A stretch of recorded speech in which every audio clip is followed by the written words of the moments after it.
Sometimes I wonder if people realize how incredible you truly are.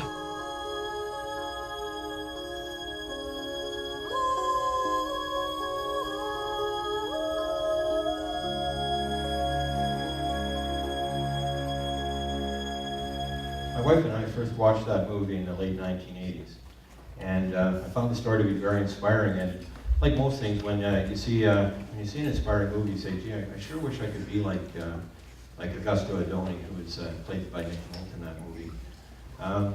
It was one of those things where it's like, here's a lay person who went out and he studied. His son became ill, and there was no solution. Nobody could find it, and he went out and found it.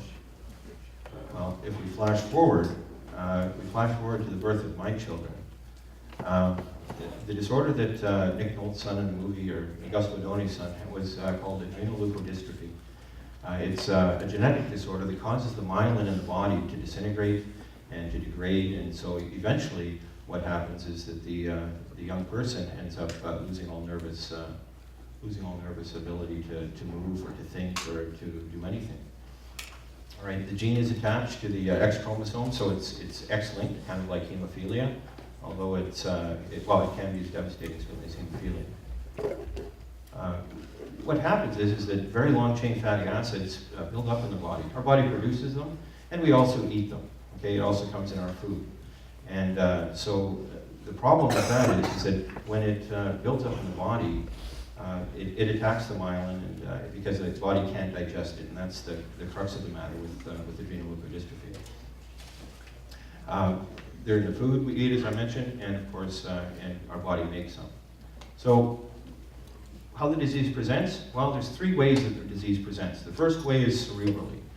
Right? If the myelin starts degrading in the brain, depending on the center of the brain where it happens, will depend on whether the child ends up dying by the age of 12. And typically, if they end up getting the cerebral version of this disorder, well, it turns out that a third of the children die by the age of 12.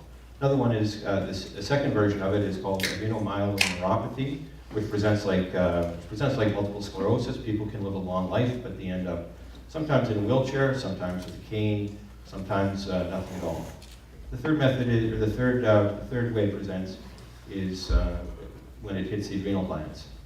And it's kind of like Addison's disease, and people end up with a tan, which may seem like an okay thing, but without the adrenal glands, serious problems as well. So, but it's a quick fix with that, with taking our cortisone. 50% of women have symptoms. Okay, 50% of women have symptoms. Generally don't end up in a wheelchair, but problems with gait analysis, problems with hearing, problems with vision, problems with processing are issues. Are there treatments? Absolutely. Absolutely. There's bone marrow transplants. Those are pretty risky, as you know, from if somebody's got cancer. If you have a bone marrow transplant, it can certainly cause difficulties and hasten death, actually. And with adrenal leukodystrophy, a bone marrow transplant will, in fact, if it's not done at the correct time, will cause the child to die sooner. Stem cell transplants and gene therapy are ongoing things. And there's Enzos Oil. Enzos Oil is an additive, it's a food additive. It was created by Augusto Adoni, who actually did experiments on his son to try and find out, to normalize his son's blood so that there would be no issues with the long-chain fatty acids building up. You need to have it with a very low-fat diet, and so that you're not eating any of those things that have those very long-chain fatty acids. Right? Taken into the age of 12, it seems that it will prevent, or in some cases prevent, the terrible cerebral version of the disorder happening. Okay, so that brings us to the gift, or how my parents saved my children's lives. Both my boys, that's Eric in the background and Glenn, right about the time we found out that they both had adrenal leukodystrophy. We discovered that it was in my wife's family.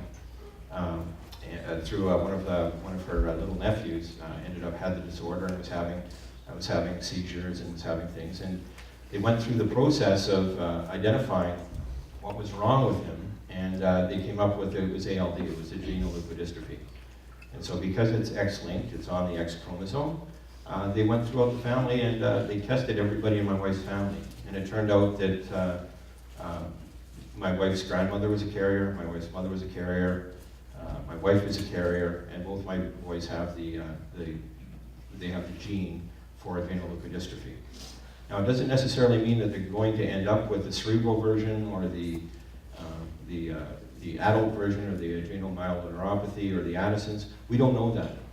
Okay? The only thing that we knew is that if they didn't have the Enzos Oil, it may cause significant problems for them. And Tuesday, January 4th, 1995, we received a phone call that was absolutely devastating. We found out that both our boys had the disorder. Okay, and when they were 3 and 1 years old, or 3 and turning 4 and turning 2. It was absolutely shattering. The drive to the city was mind-blowing. It was one of those strange trips in where you don't even hit red lights. It's like you're being compelled and propelled to your destiny. It was a very, very strange, surreal morning when we drove in. We worried an awful lot about what might be. We heard that the oil was available. It was experimental, but it wasn't covered by the government. Okay, it wasn't covered by pharmacare, and it wasn't covered by any program.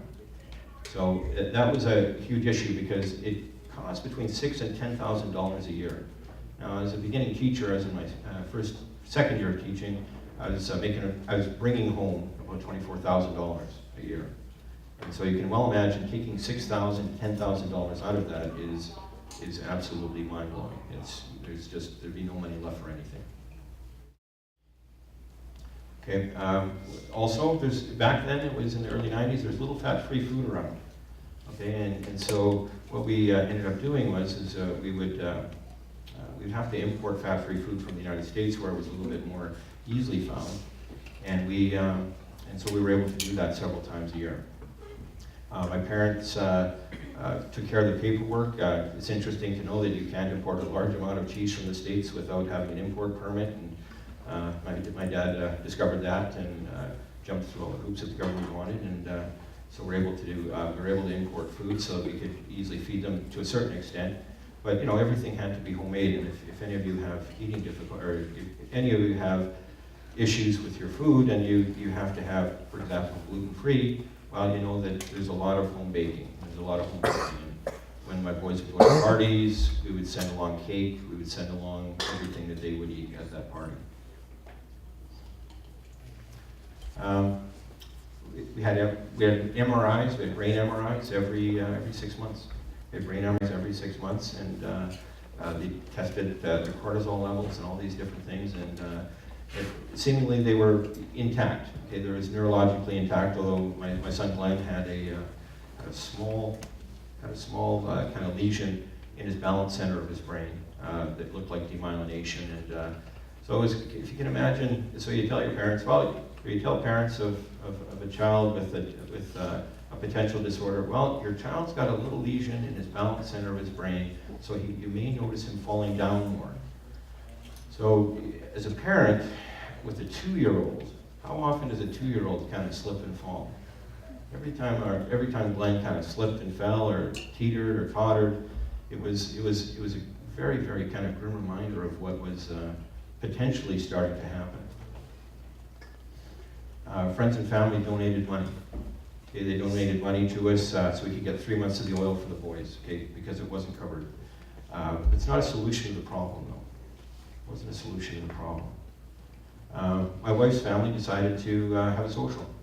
So her side of the family decided to have a social, raise the money. But again, that's not really a solution, okay? Because that means we have a social every year for the next 10, 12, 14, 16 years. That's not a solution that was acceptable to us. And so we didn't participate.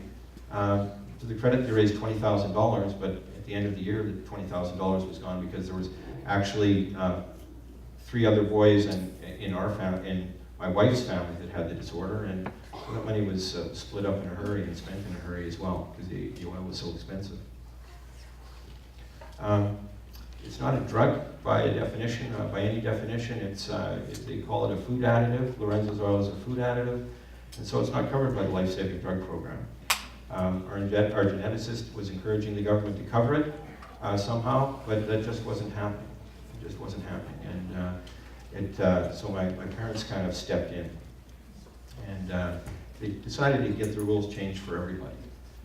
So they reached out to their friends, and their friends reached out to their friends, and all our families got together, and we lobbied the members of the Legislative Assembly. Everybody talked to the members of the Legislative Assembly. Okay, from all over Manitoba, you know, wherever friends of ours lived, they phoned the offices of the MLAs. Okay, they met with them. My former boss, David Thompson, owned a pharmacy in St. Vital, went over and talked to Tim Sale. That's one of the, I think he was the NDP health critic. You know, people talk to, I talked to Darren Prasnick, who was our MLA. Right? So all over Manitoba, people were talking to the MLAs. They spearheaded the drive. We lived out of town and we were a mess. Okay, like my wife and I were a mess. You can well imagine that it was a very difficult time for us, and as it would be for any set of parents. So my parents really stepped up to the plate. My mom discovered an interesting fact. My dad discovered interesting facts with the federal government. My mom discovered interesting facts with the provincial government. If you actually sign a petition,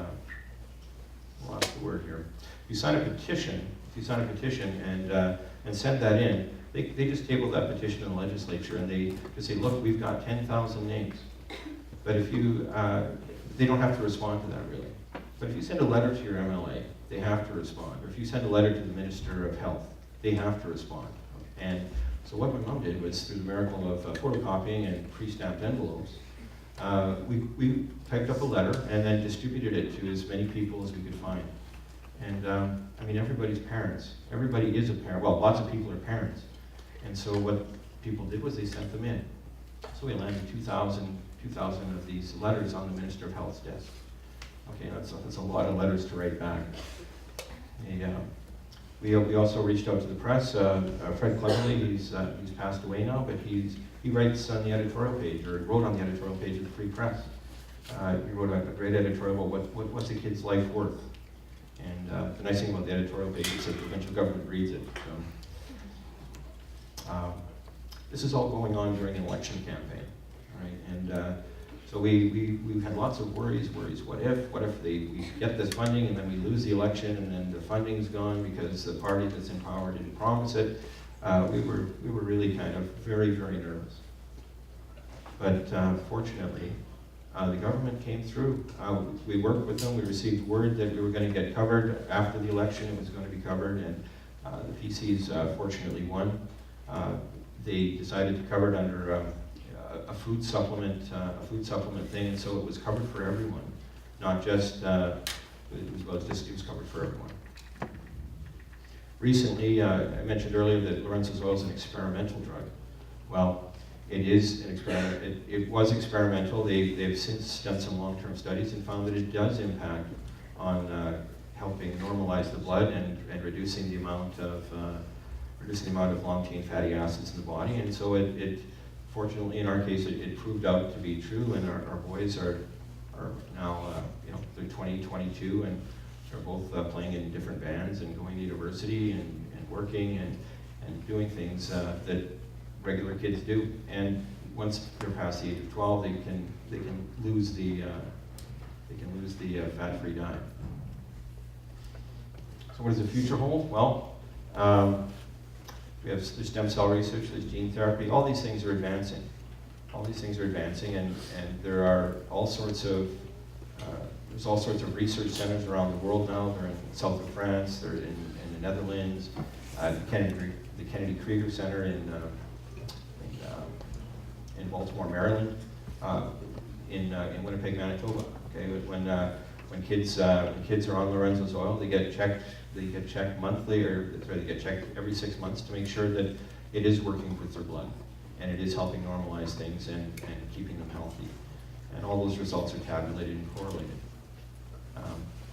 As an aside, when I found out that the boys had this, I set up a little website. It was a pretty crude thing, but I started getting hits from all over the world, and they were very fortunate in Canada. We're very fortunate in Canada that the government will work with people if there is seemingly a quote-unquote injustice. The government will work with people to change that, okay, as they did with the case of my family and with the encouragement of my parents. In other parts of the world, it's not quite the same. Yeah, I've received emails from people in third world countries, in Turkey, in Africa, in Asia, whose kids, every male in the family would die, and it was heartrending, you know. And so, where can we get help? And so, part of my my self-treatment for this was to pass along information to those people, so that they could maybe talk to somebody that could give them some help and maybe supply them with the oil so that they could help their children live. So these are our boys. I was taken at the Columbia ice fields. You can see how far that it's melted back. I was taken in 1992. My son Eric on the left was born in 91, and my son Glenn was born in 93, and they're fine. Thank you.